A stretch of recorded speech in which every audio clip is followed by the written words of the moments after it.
현실과 주요 이슈를 논의하기 위해 마련하는 모임입니다.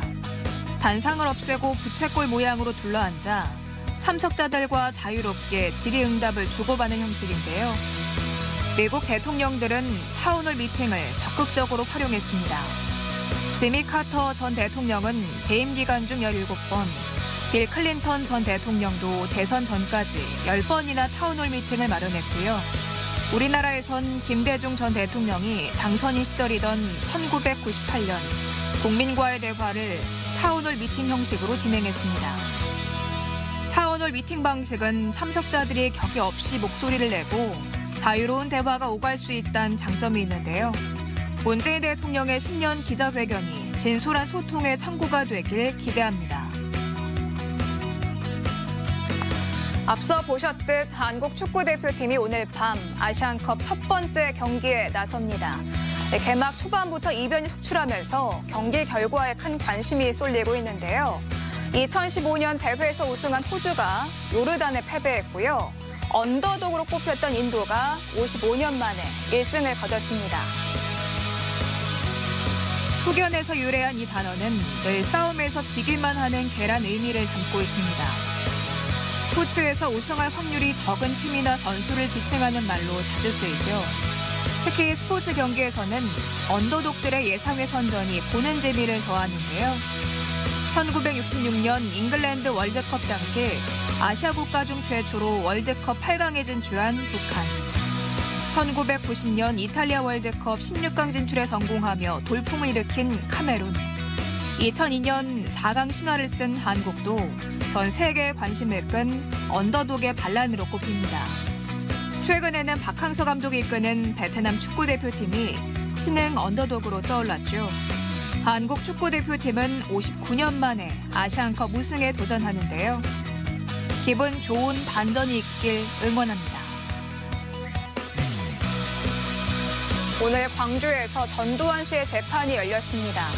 하지만 독감을 이유로 전 씨는 출석하지 않았습니다. 전 씨는 고 조비오 신부를 명예훼손한 혐의를 받고 있는데요. 사자 명예훼손 어떤 걸까요?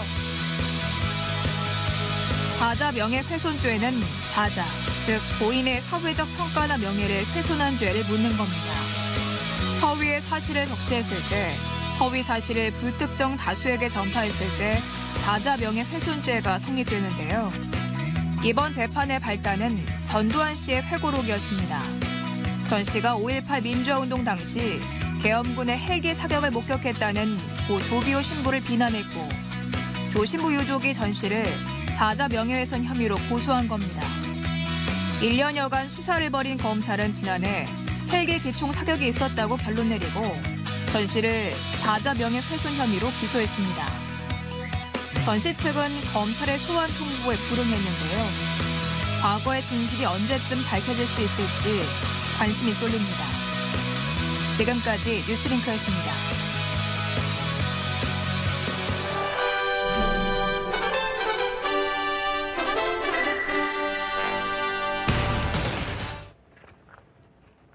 최근 들어서 한일 양국 관계가 중대 국면으로 치닫는 것 같습니다. 강제징용 한국 대법원의 판결 이후에 일본의 공식적인 반발, 그리고 국방당국의 레이더 갈등까지 표출됐기 때문입니다. 레이더 갈등은 기존의 한일 간의 갈등과는 다른 범주로 여겨질 수가 있습니다. 지금까지 한일 간의 갈등은 과거사와 역사 교과서 그리고 독도 문제 등 식민지 유죄와 관련돼서 반복적인 패턴으로 나타났었습니다. 그러나 이번 레이더 갈등은 한일 국방당국 간의 입장 차이가 표출되었으며 격렬한 설전 등 신경전으로까지 비화되고 있습니다. 물론 이 점에 대해서는 한일 양국 상호 소통 채널과 위기관리 능력이 매우 취약해졌다는 점을 보여주고 있지만 한반도에서의 한일 양국의 안보 협력까지 약화시킬 수 있다는 우려도 나오고 있습니다. 지속적인 정치적 불안정성에도 불구하고 한일 양국은 자유민주주의 국가라는 공통성과 시장 경제의 민주성 때문에 경제적, 문화적 협력은 증대되어 왔습니다. 한일 양국은 서로 제3위의 무역 교역국입니다. 2017년에 한국의 대일 수출액은 268.2억 불이며 대일 수입액도 551.3억 불에 달합니다. 인적 교류도 지속적으로 늘어왔죠. 2017년에 약 231만 명의 일본인이 한국을 찾았고요. 또 일본을 방문한 한국인은 714만 명이나 됩니다. 한류 열풍도 일본에서 대단합니다. 82년생 김지영이 새 일본 서점가의 베스트셀러로 올라섰고요. 지난해 11월에 방탄소년단의 도쿄돔 공연은 성황리에 마무리됐습니다. 한일 양국은 지리적으로 인접해 있어서 상호 협력적이면서도 또 불안정한 관계를 유지하는 비대칭적 상태에 있다고 할 수가 있습니다. 그 이유는 물론 36년 동안 무력으로 병탄한 일본의 식민지 과거사 문제가 완전히 정리되어 있지 않았기 때문입니다. 특히 극우적 정치적 성향을 보이는 아베 정권 등장 이후에 더욱더 심화됐다고 할 것입니다. 한일 간의 관계가 새로운 전환점을 맞이한 시기는 김대중 정부 시절이었습니다. 1998년 21세기의 새로운 한일 간의 공동 파트너십을 합의한 김대중 오부치 공동선언 이후에 한일 간의 교류는 급속하게 증대됐죠.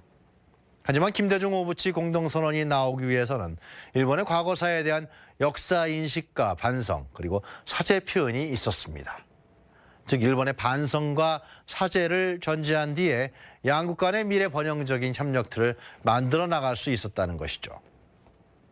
최근 위안부 합의 문제와 한국 대법원의 강제징용 판결에 대한 일본 정부의 비판적인 의견 표명은 1998년 김대중 오부치 공동선언 정신에도 위배되는 것이고요. 또 한일 간의 협력적 관계를 더 이상 진전시키지 못하게 하는 걸림돌로 작용할 수 있습니다. 한일 간의 국방당국 관계는 한반도에서의 미국을 기축으로 한 한미일 군사협력에 그 토대를 두고 있습니다. 이는 대북 정책에 대해서도 함께 그 입장을 같이 하는 것이죠. 그러나 이번 레이더 갈등은 일본 군 당국의 도발적인 성격까지 보이는 것 같아서 매우 우려스러울 수밖에 없습니다. 한반도에서의 군사적 위협을 감소시키고 평화와 협력의 남북 관계를 증진시키는 일이 일본 국민들의 이해에 배치되는 일이 아니면 분명하다 할 것입니다.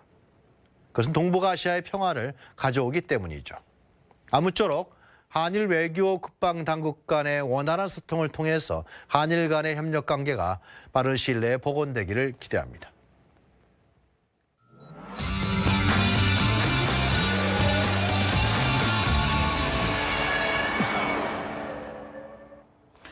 문재인 대통령은 오늘 중소벤처기업인들을 청와대로 초청해서 이야기를 나눴습니다.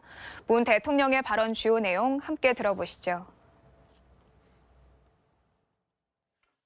올해는 중소기업, 벤처기업, 또 소상공인, 자영업자들이 희망을 가지고 우리 경제에 활력을 주는 한 해가 되었으면 좋겠다는 그런 바람입니다. 중소벤처기업이 우리 정부가 추구하는 새 경제, 사람 중심 경제의 주역입니다. 가장 시급한 현안인 일자리도 전체 고용의 80% 이상을 차지하는 중소기업의 고용이 늘어야 해결될 수 있습니다. 가치를 창조하는 선도형 경제로 도약하기 위해서는 신기술, 신산업을 육성해야 하는데 혁신적 창업과 혁신적 중소기업이 그 주역입니다. 함께 잘 사는 포용적 성장 역시 중소기업, 벤처기업이 튼튼하게 성장하고 중소기업과 대기업의 상생이 이루어져야 가능하다고 생각합니다. 정책 고객층에서는 우리나라의 창업 환경이 많이 개선됐다고 평가하고 있습니다. 올해는 여러분이 더욱 크게 체감하실 수 있을 정도로 정부의 전폭적인 지원이 있을 것입니다.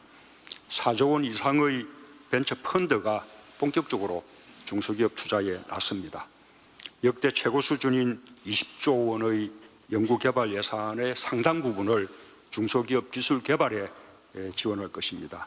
중소기업 전용 연구개발 자금 1조 1천억 원도 별도로 배정했습니다. 올해부터 시행되는 규제자유 특구에서는 신기술을 활용한 제품과 서비스의 테스트와 출시가 가능합니다. 올해 스마트 공장 4,000개를 늘리고 스마트 산단 2곳을 조성하겠습니다. 2022년까지 스마트 공장 3만 개를 보급하고 스마트 산단 10곳을 조성해서 중소제조업의 50%를 스마트화할 그런 계획입니다. 제조업을 혁신하여 고도화하고 투자와 신제품 개발에 본격적으로 나설 좋은 기회입니다. 올해 더 많은 투자와 사업 기회를 발굴해 주시길 바랍니다.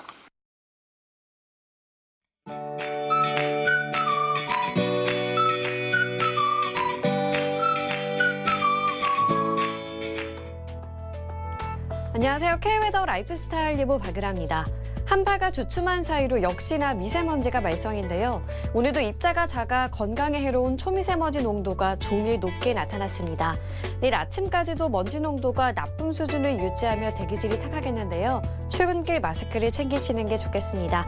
다만 오후부터는 다시 보통 수준을 회복하겠습니다. 한편 대기의 건조함이 장기간 이어지고 있습니다. 화재 사고가 많이 발생하고 있는 만큼 불씨 관리에 각별히 유의하셔야겠습니다. 한편 내일은 따뜻한 옷차림이 필요합니다. 오후부터 찬바람이 유입되면서 다시 추워지겠는데요. 낮 동안 중부 내륙은 영하권을 보이는 곳이 있겠고요. 모레 아침은 서울의 기온이 영하 9도까지 내려가는 등 반짝 추위를 보이겠습니다. 하지만 목요일부터는 다시 평년 기온을 회복하면서 추위가 차츰 누그러지겠습니다. 내일은 중국 북부지방에서 확장하는 고기압의 영향을 차차 받겠습니다. 다음은 자세한 지역별 날씨입니다. 중부지방 가끔 구름 많겠지만 밤한때 충남 서해안은 가끔 눈이 날리겠고요. 아침에 한파특보가 지속되는 등 추위가 계속되겠습니다. 동해안 대기가 건조한 가운데 바람까지 강하게 불겠습니다. 낮 기온 속초 3도, 강릉은 5도를 보이겠습니다. 남부지방 가끔 구름만 지나겠습니다. 다만 호남과 제주도는 밤한때 산발적인 눈이 날리는 곳이 있겠습니다. 전해상으로 비나 눈이 오는 곳이 있겠고요. 오후부터 바람이 강하게 불면서 물결도 매우 높게 일겠습니다. 동해상으로 최고 5m, 서해와 남해상으로는 최고 3m로 예상됩니다. 당분간 대체로 구름 많겠고요. 목요일과 금요일에는 제주도에, 토요일에는 남부지방에 비가 내릴 것으로 전망됩니다. 날씨였습니다. 오늘 저희가 준비한 소식은 여기까지입니다. KTV 대한뉴스 마치겠습니다. 시청해주신 여러분 고맙습니다.